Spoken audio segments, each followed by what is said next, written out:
Good morning po. Happy Saturday. Naku, alam nyo ba, itong tatlong aalmusalin ko, ito po yung na-sharon ko kagabi dun sa birthday na pinuntahan ko. Sabi nila, i-vlog ko daw. Na ito yung inuwi ko. Yung pansit. Ito yung dalawang tinapay na kung tawagin nila nakalimutan ko kung ano. At saka itong suman. Siyempre, meron po akong coffee.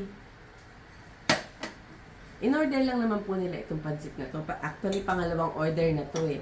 Una ang in-order nila is pansit canton. Naubos, mga gutom na gutom. Kulang daw yung pansit namin, kaya nagpasunod sila ulit ng order ng bihon. Nagkatera-tera naman, kaya eto na, pinauwi sa amin yung mga tera. Wag ko daw kalimutan na i-vlog na galing ito dun sa birthday na pinuntahan ko kagabi. Masarap po ito kasi maputi siya, oh. Gusto ko po sa tinapay maputi, ayoko po ng sunog. Tsaka yung suman. Pero itong suman hindi ko pa po natikman. Ngayon ko pa lang titikman. Nabusog na po kasi ko kagabi sa kainan namin, tsaka sa kwentuhan, tawanan. Marami pong salamat. Happy Saturday!